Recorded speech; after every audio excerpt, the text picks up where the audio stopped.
ಕರ್ನಾಟಕದ ಮೂಲೆ ಮೂಲೆಗಳಲ್ಲಿ ರಾಜಕೀಯ ಶಕ್ತಿ ಪ್ರದರ್ಶನ ನಡೀತಾ ಇದೆ ಇವತ್ತು. ಒಂದು ಕಡೆ ಹಾಸನದಲ್ಲಿ ಬಿಜೆಪಿಯ ಶಕ್ತಿ ಪ್ರದರ್ಶನವನ್ನು ನೋಡಿದ್ರಿ. ಎ ಮಂಜು ಅವರ ನಾಮಿನೇಷನ್ ಫೈಲ್ ಮಾಡೋದಕ್ಕೆ ತುಂಬಾ ದೊಡ್ಡ ಸಂಖ್ಯೆಯ ಜನ ಸೇರಿದ್ರು.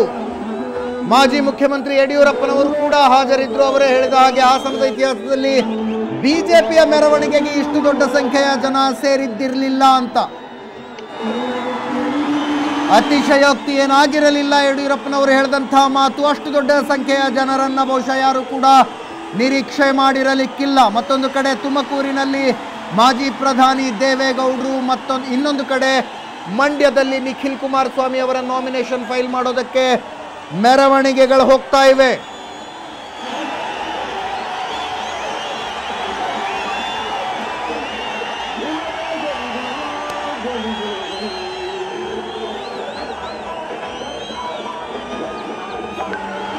ಮಾಜಿ ಪ್ರಧಾನಿ ದೇವೇಗೌಡರು ತುಮಕೂರಿನ ಜಿಲ್ಲಾಧಿಕಾರಿ ಕಚೇರಿಯಲ್ಲಿ ನಾಮಪತ್ರ ಸಲ್ಲಿಸಿದ್ದಾರೆ.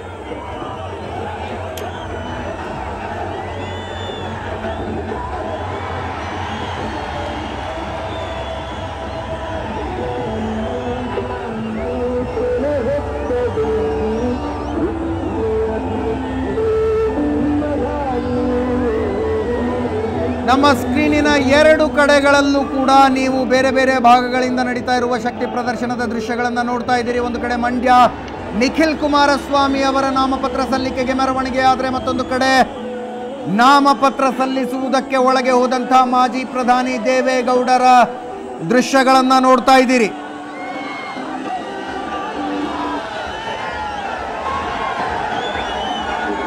ಹಾಸನವನ್ನ ತಮ್ಮ ಮೊಮ್ಮಗ ಪ್ರಜ್ವಲ್ ರೇವಣ್ಣಗೆ ಬಿಟ್ಟುಕೊಟ್ಟಂತಹ ದೇವೇಗೌಡರು ತುಮಕೂರಿನಿಂದ ಕಣಕ್ಕಿಳಿತಾ ಇದ್ದಾರೆ. ಚಿಕ್ಕನಾಯಕನಹಳ್ಳಿ, ತಿಪಟೂರು, ತುರುವೇಕೆರೆ, ತುಮಕೂರು ನಗರ, ತುಮಕೂರು ಗ್ರಾಮೀಣ, ಕೊರಟಗೆರೆ, ಗುಬ್ಬಿ, ಮಧುಗಿರಿ 8 ವಿಧಾನಸಭಾ ಕ್ಷೇತ್ರಗಳು ಬರ್ತವೆ ತುಮಕೂರು ಲೋಕಸಭಾ ವ್ಯಾಪ್ತಿಯಲ್ಲಿ.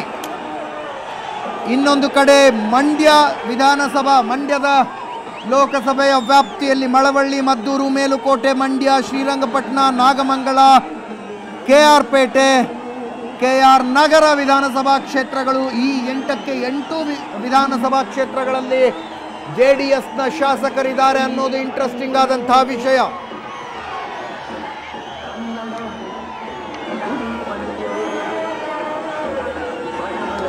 ಮುಖ್ಯಮಂತ್ರಿ ಕುಮಾರಸ್ವಾಮಿ ಅವರು ಅಳೆದು ತೂಗಿ ತಮ್ಮ ಮಗನಿಗೆ ಅತ್ಯಂತ ಸೇಫ್ ಆದಂತಹ ಕ್ಷೇತ್ರವನ್ನೇ ಆರಿಸಿಕೊಂಡಿದ್ದಾರೆ. ಅವರು ತುಂಬಾ ಕಷ್ಟಪಟ್ಟಿದ್ದಾರೆ. ಇವತ್ತು ಅವ್ರ ಮಗನಿಗಾಗಿ ಒಂದು ಸಣ್ಣ ಅಳಿಲು ಸೇವೆ ಒಂದು ವಿಶ್ ಮಾಡೋಣ ಅಂತ ಮಂಡ್ಯ ಜನತೆಯಲ್ಲಿ ಎಲ್ಲರನ್ನೂ ಕೇಳ್ಕೊತೀನಿ. ಪ್ಲೀಸ್ ದಯವಿಟ್ಟು ನಿಖಿಲ್ ಅಣ್ಣವ್ರನ್ನ ಈ ಸತಿ ನೀವು ಗೆಲ್ಲಿಸಲೇಬೇಕು. ತಂದೆಯಂತೆ ಮಗ ಅನ್ನೋದನ್ನ ನೀವು ತೋರಿಸಲೇಬೇಕು.